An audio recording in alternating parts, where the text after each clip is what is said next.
Anak-anak, sekarang kita akan bersama-sama mendengarkan firman Tuhan. Siapkan hati kalian, siapkan pikiran kalian. Ibu mau semua anak-anak sekarang duduk dengan baik. Sikapnya, sikap yang bagaimana? Sikap yang menghormati Tuhan. Karena meskipun ibu tidak melihat kamu, tetapi Tuhan kita yang maha kuasa, pencipta langit dan bumi itu, Tuhan matanya sekarang sedang melihat kamu satu demi satu. Jadi mari semuanya mendengarkan firman Tuhan dengan benar di hadapan Tuhan. Semuanya duduk dengan baik, siapkan dirimu dengan baik.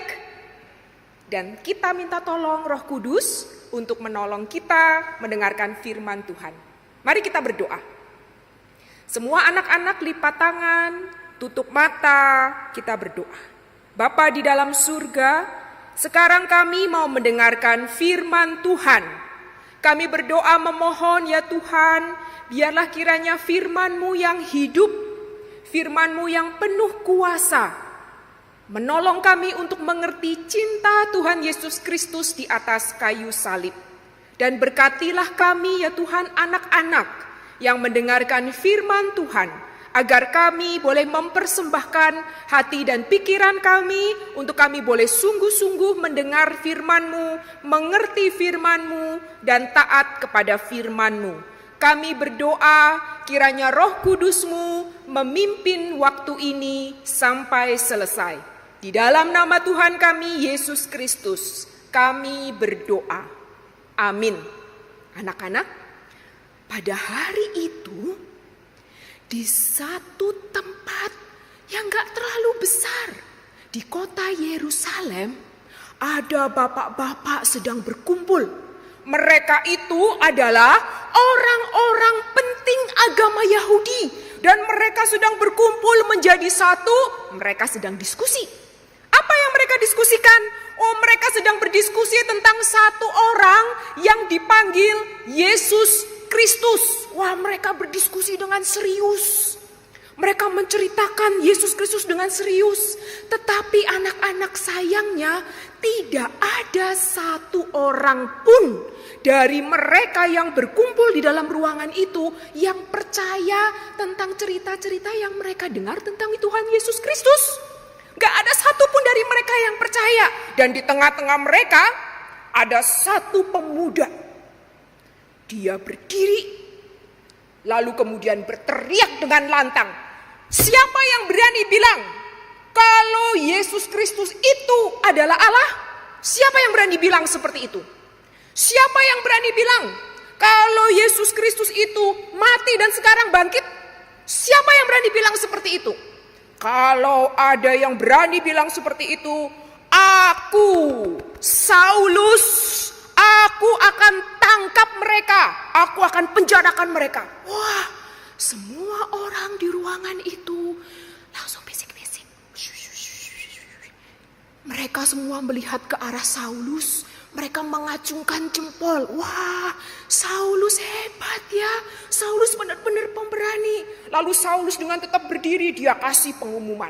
Mulai hari ini, kalau ada orang yang percaya kepada Yesus, aku akan cari, aku akan tangkap, aku akan aniaya, aku akan penjarakan mereka. Wah, anak-anak semua orang yang ada di dalam ruangan itu tepuk tangan. Tepuk tangannya keras sekali. Mereka semua tepuk tangan. Kok mereka tepuk tangan ya? Karena anak-anak mereka pikir mereka jauh lebih baik daripada orang-orang yang percaya Yesus.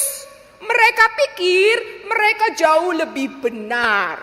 Aku lebih baik, aku lebih benar daripada orang-orang yang percaya Yesus. Karena itu mereka berani menangkap orang-orang yang percaya pada Yesus. Mereka tidak sadar sebetulnya saat itu mata rohani mereka sedang buta. Mereka juga tidak sadar kalau Tuhan Yesus Kristus itu tidak mati di kayu salib. Wah, semua manusia akan celaka besar. Karena tidak ada yang bisa melepaskan manusia dari ikatan dosa, dari kuasanya dosa, anak-anak. Tapi Bu, emangnya kita diikat oleh dosa, Bu? Gak ada ikatannya tuh, tanganku bebas, gak ada ikatannya, badanku gak ada ikatannya. Emangnya kita dikuasain oleh dosa, Bu? Apa sih artinya dikuasain dosa? Terus aku kan masih anak-anak, Bu. Jadi gak mungkin lah anak-anak itu dikuasai dosa. Itu cuma orang besar tuh. Gak mungkin lah aku diikat oleh dosa. Itu cuma orang besar yang seperti itu, Bu. Siapa bilang anak-anak? Siapa bilang kalau anak-anak itu tidak diikat dan tidak dikuasai oleh dosa? Seringkali anak-anak, yang terjadi pada kita semua anak-anak adalah kita sudah tahu kalau itu salah. Tapi kita sengaja melakukannya. Kita sudah tahu kalau itu dosa. Tapi kita dengan sengaja justru malah melakukan. Bapak Ibu guru bilang, anak-anak semuanya belajar baik-baik, ada ulangan di sekolah. Tapi kamu lebih pilih main game daripada belajar.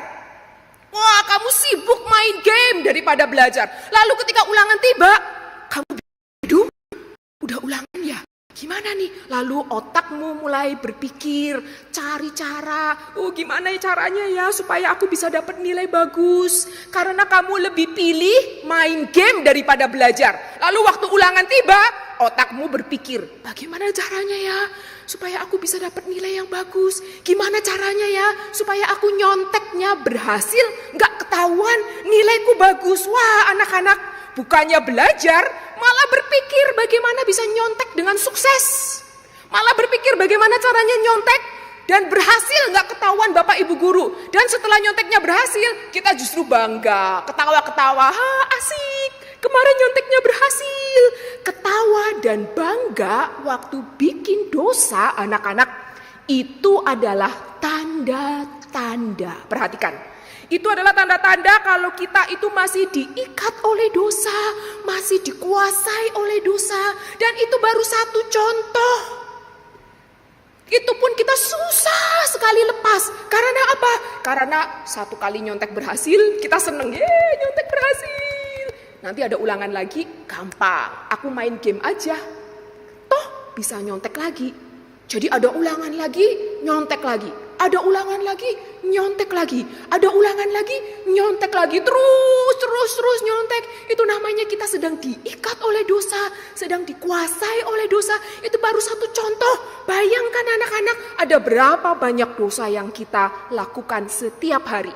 Kalau kita hitung nih ya, wah, jari-jari tangan kita ini ditambah jari-jari kakinya kita, wah mungkin gak cukup untuk menghitung dosa-dosa kita. Itu tandanya anak-anak. Kita sedang diikat oleh dosa, kita sedang dikuasain oleh dosa. Dan yang bisa lepaskan kita dari ikatan ini, itu adalah siapa? Tuhan Yesus Kristus yang menderita di atas kayu salib. Dengan cara apa? Dengan cara apa Yesus Kristus melepaskan kita dari ikatan dosa? Dengan cara menderita di atas kayu salib. Anak-anak, kita akan membaca bersama-sama satu ayat dari Perjanjian Lama. Anak-anak nanti membaca di layar ya. Kita akan membaca satu ayat dari Perjanjian Lama. Ayat yang bilang kalau Yesus Kristus itu harus menderita. Kita baca sama-sama mulai dari alamatnya. Yesaya ya. 1, 2, 3. Yesaya 53 ayat 5. Tetapi dia tertikam oleh karena pemberontakan kita. Dia diremukkan oleh karena kejahatan kita. Ganjaran yang mendatangkan keselamatan bagi kita ditimpakan kepadanya. Dan oleh bilur-bilurnya kita menjadi sembuh. Nah, anak-anak, menurut ayat ini, siapa yang tertikam oleh karena pemberontakan kita, anak-anak? Siapa? Tuhan Yesus Kristus di kayu salib. Menurut ayat ini, siapa yang diremukkan oleh karena kejahatan kita, anak-anak? Siapa? Tuhan Yesus Kristus di kayu salib. Menurut ayat ini, siapa yang menerima hukuman karena dosa-dosa kita? Siapa anak-anak? Tuhan Yesus di kayu salib. Anak-anak, siapa yang jahat? Kita. Siapa yang berdosa? Kita. Siapa yang dihukum?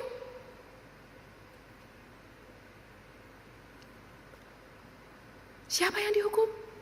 Yesus Kristus di kayu salib. Ada cara lain enggak? Ada cara lain enggak, Bu? Enggak ada.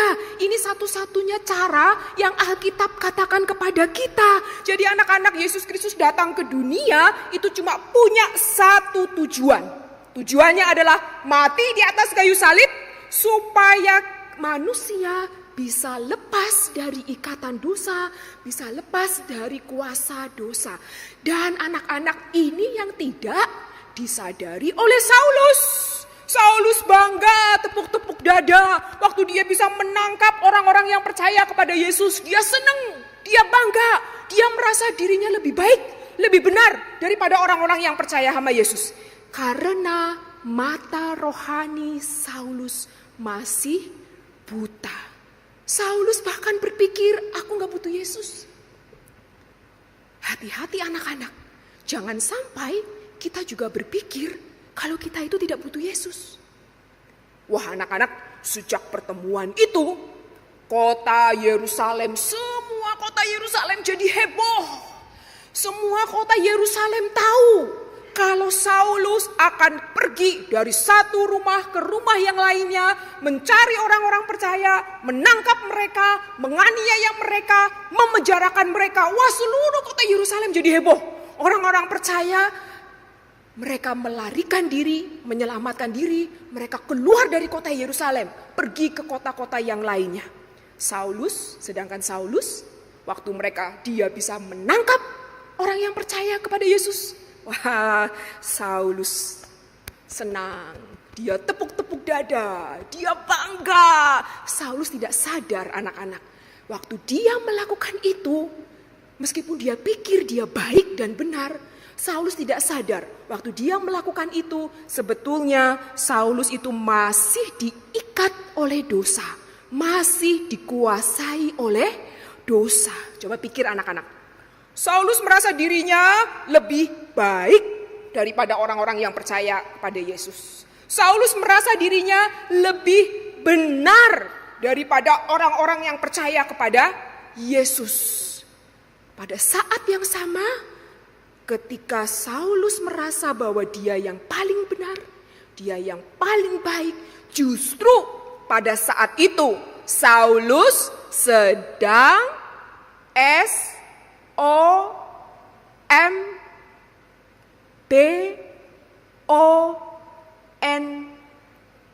Sedang apa anak-anak? Sombong. Sedang sombong rohani. Dan sombong itu adalah dosa di hadapan Tuhan. Jadi Saulus waktu itu sedang tidak sadar kalau dia itu masih diikat oleh dosa, masih dikuasai oleh dosa. Dan bahkan waktu Saulus kejar-kejar orang percaya, tangkap mereka, menganiaya mereka, memenjarakan mereka, itu pun juga Saulus sedang melakukan dosa yang besar sekali di hadapan Tuhan, tapi Saulus tidak sadar. Saulus tidak sadar kalau dia itu masih diikat oleh dosa, masih dikuasai oleh dosa. Karena apa? Mata rohaninya masih buta. Bayangkan anak-anak, bayangkan ya, kalau Tuhan Yesus tidak menyelamatkan Saulus. Bayangkan kalau Saulus itu tidak bertobat dan percaya kepada Yesus. Apa yang terjadi? Oh, Saulus akan terus-menerus bikin dosa. Saulus akan terus-menerus diikat oleh dosa, dikuasai dosa. Hidupnya hanya berputar-putar dari satu dosa ke dosa yang lainnya, satu dosa ke dosa yang lainnya. Terus berputar-putar di situ, di dalam dosa. Tapi anak-anak, kasihnya Tuhan Yesus itu jauh lebih besar daripada dosa-dosanya Saulus. Dan kuasa salibnya Tuhan Yesus itu jauh lebih besar daripada kuasa ikatan dosa. Kasihnya Tuhan Yesus jauh lebih besar daripada dosa-dosanya Saulus. Maka meskipun Saulus begitu jahat, begitu berdosa, Tuhan Yesus tetap mau selamatkan Saulus. Bagaimana Saulus diselamatkan? Apakah Tuhan Yesus tunggu di surga, Tuhan Yesus lihat-lihat? Oh, Saulus sudah bertobat belum ya? Oh, kalau belum bertobat saya nggak mau selamatkan. Apakah Tuhan Yesus tunggu seperti itu? Apakah Tuhan Yesus tunggu Saulus sadar, lalu kemudian datang kepada Yesus lalu menangis sambil berdoa, Tuhan, aku berdosa. Apakah Tuhan Yesus menunggu seperti itu? Ternyata tidak, anak-anak. Tuhan Yesus yang datang kepada Saulus. Tuhan Yesus yang datang kepada Saulus. Jadi waktu itu Saulus mendengar kabar, dia dengar kabar. Wah, di kota Damsyik ternyata banyak sekali orang-orang percaya yang menyelamatkan diri dari Yerusalem. Mereka semua pergi ke kota Damsyik dan tinggal di sana. Wah, ya Saulus jadi penuh semangat. Semangat buat apa? Semangat untuk pergi ke kota Damsyik. Semangat untuk menangkap mereka, semangat mau menganiaya mereka, semangat mau memenjarakan orang-orang percaya itu. Tetapi pada saat di dalam perjalanan menuju kota Damsyik, Saulus bersama dengan teman-temannya dengan penuh semangat pergi ke kota Damsyik. Dan di tengah perjalanan itu ada satu peristiwa yang mengubahkan hidup Saulus seumur hidupnya. Peristiwa Yesus datang kepada Saulus. Saat itu Yesus datang kepada Saulus dan Yesus datang di dalam cahaya yang terang sekali. Jauh lebih terang daripada sinar matahari, sangat silau. Sampai-sampai Saulus ya jatuh tersungkur ke tanah, dia tidak bisa melihat lagi. Saulus jatuh tersungkur ke tanah dan tidak bisa melihat ke arah cahaya itu karena terlalu silau. Dan dari dalam cahaya itu ada suara yang memanggil dia. Saulus, Saulus, mengapa engkau menganiaya aku? Bukan suara marah-marah, anak-anak. Saulus, kenapa ya kamu menganiaya aku? Bukan suara marah-marah, tetapi suara yang lembut, suara yang penuh kasih. Saulus, Saulus, mengapa engkau menganiaya aku? Wah, Saulus sangat terkejut. Dia tahu itu suara Tuhan, tapi dia masih ragu-ragu. Lalu dia bertanya dengan suara yang sedikit agak gemetar, Engkau siapa, Tuhan? Tuhan Yesus menjawab lagi dengan suara yang lembut, dengan suara yang penuh kasih. Tuhan Yesus kemudian menjawab, akulah Yesus yang kau aniaya itu. Sejak saat itu anak-anak, Saulus kenal Yesus. Perhatikan anak-anak, bukan Saulus yang datang kepada Yesus, tetapi Yesus yang datang kepada Saulus. Ini menunjukkan betapa besarnya kasih Tuhan Yesus Kristus kepada Saulus. Saulus orang yang begitu jahat. Saulus orang yang begitu berdosa.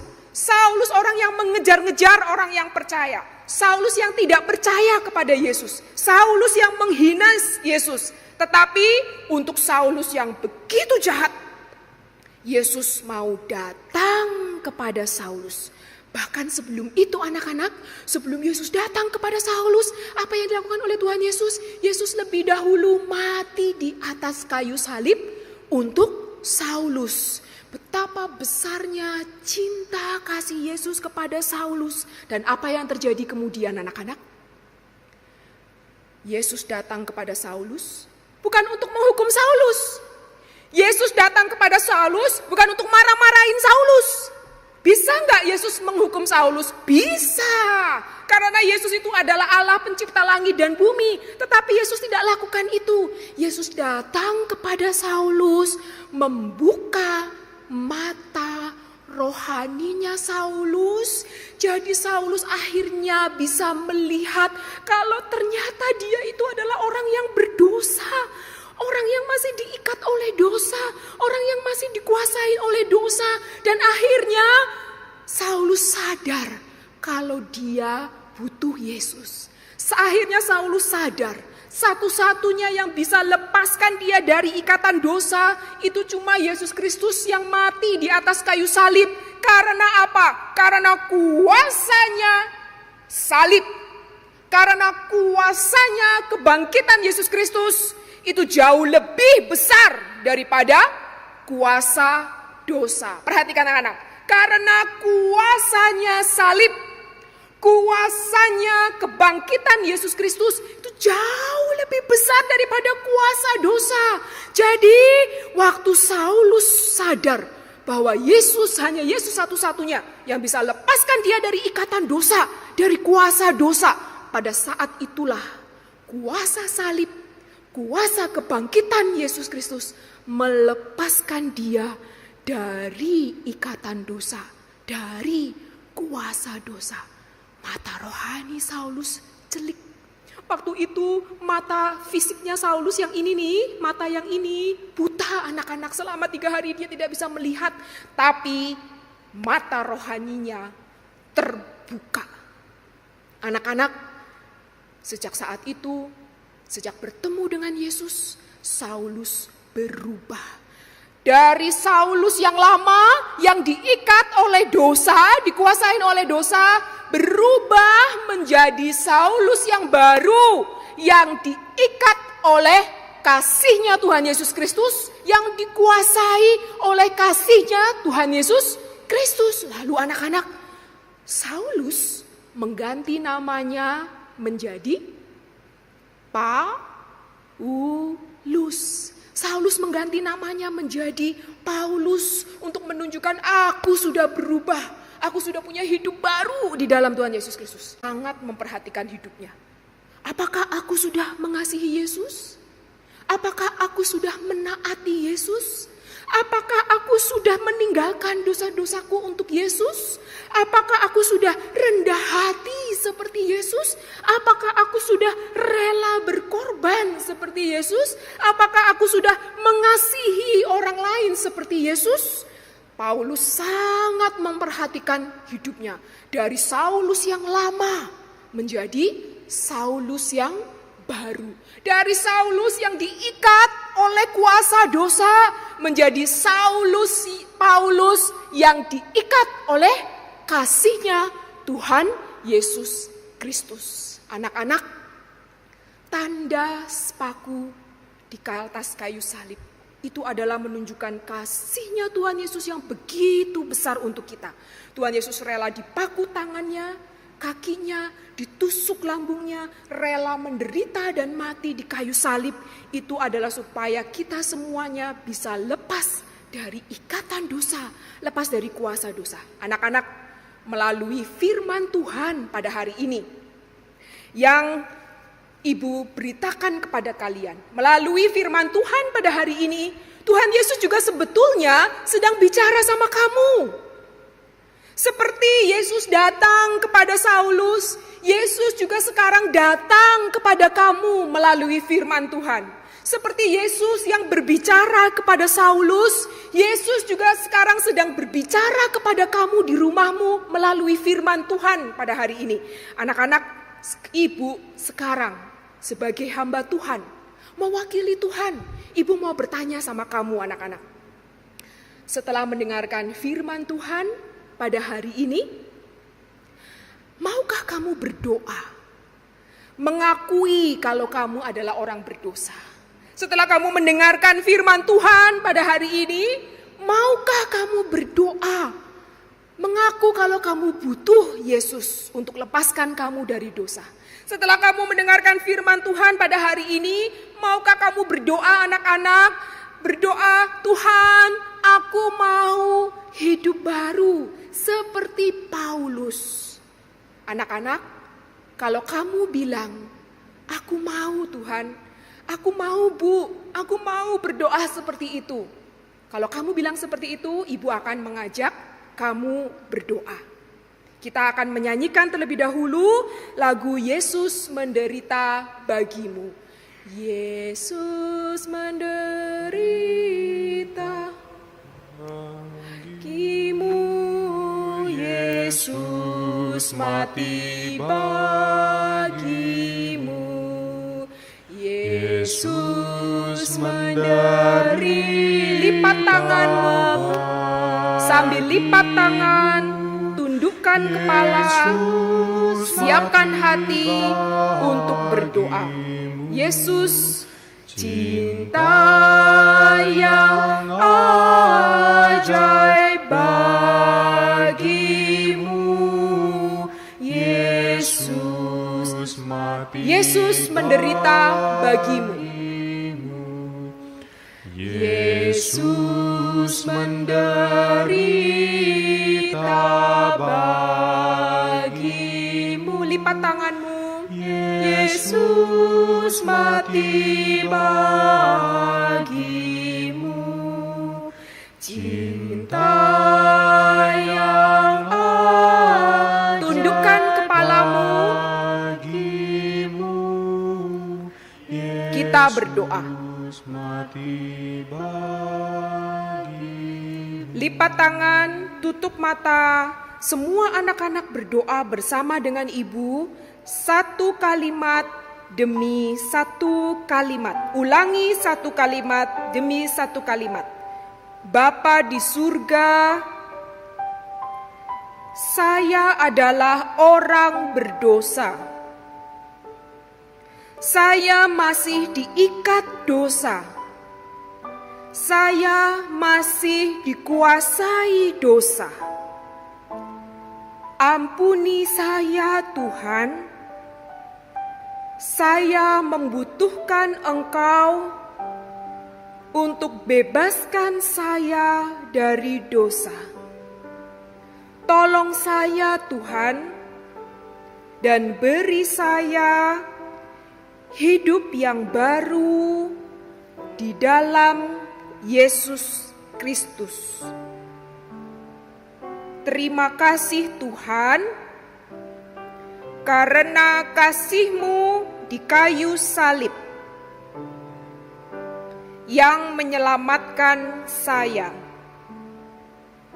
Saya mau berjanji, mulai hari ini, sungguh-sungguh memperhatikan hidup saya, menjadi anak yang taat kepadamu dan taat kepada firman-Mu.